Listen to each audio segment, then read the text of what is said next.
Florence Nightingale कहाँ की रहने वाली थी? इटली की रहने वाली थी। वहीं की थी सोनिया गांधी। है अभी हो तो सोनिया गांधी है ना जी। ये है आपका इटली। यहीं से हम लोग आयात किए हैं लोग। किसका? सोनिया गांधी का। राहुल गांधी का ननिहाल है। इटली है ये, यूरोप। तो ये इटली का एक शहर है जिसका नाम है यहाँ पर फ्लोरेंस।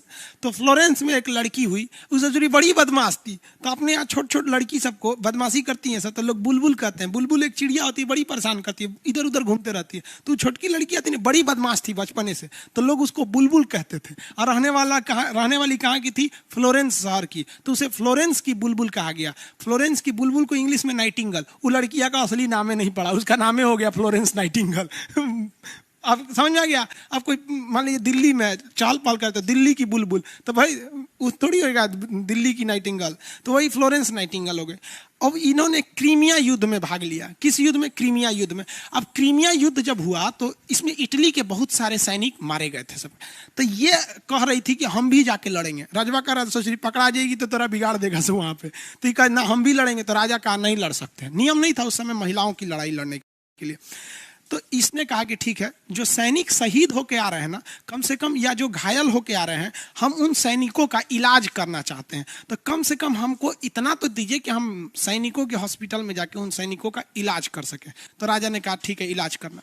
ये लड़की पैसे के लिए नर्स का काम नहीं कर रही थी, शौक से कि हमारे देश के सैनिक हैं, हमारे देश के लिए ये घायल हुए हैं। दिन रात उनकी सेवा करती थी, दिन रात।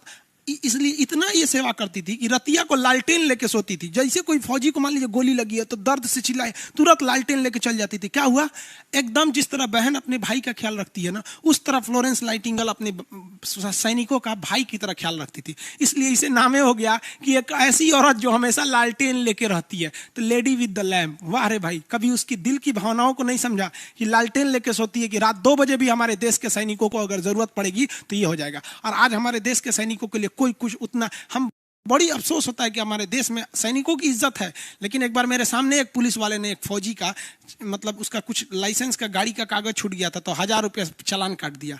बड़ी अफसोस हुआ। अब उसी के पास एक नेता गुजरा ना, विधायक, तो गरिया के चल दिया वहां पे। मन किया ना एक तमाचा दे दे हम उसको। बाबू आप लोग भी जब भी कभी पुलिस में हुई है, दरोगा कहीं हुई है, तो इतना याद रखिए कि हम और आप जिंदा हैं, मुस्कुरा रहे हैं केवल इसलिए कि फौजी हैं। हमारी आज़ादी आज भी 15 अगस्त 26 जनवरी को जो तिरंगा चढ़ के प्रधानमंत्री राष्ट्रपति लहराते हैं ना, ये वो लहरा देते हैं क्योंकि हमारा अभी कोई फौजी कश्मीर में बर्फ में धंस गया होगा। तो ये कितनी महान थी जो सैनिकों के लिए उतना काम करती थी, इसलिए इसे लेडी विद द लैम्प कहा गया। और सैनिक भी इसे बहुत मानते थे। सैनिक इसे बहन कह के बुलाते थे, कभी इसे डॉक्टर नर्स नहीं कहते थे, बहन करते थे। तो जो भी सैनिक आता था इसे बहन कहता था। समझ में आ गया? तो बहन को इंग्लिश में क्या करते थे? इटली में तो इंग्लिश बोली जाती है, बहन को इंग्लिश में क्या कहेंगे? सिस्टर।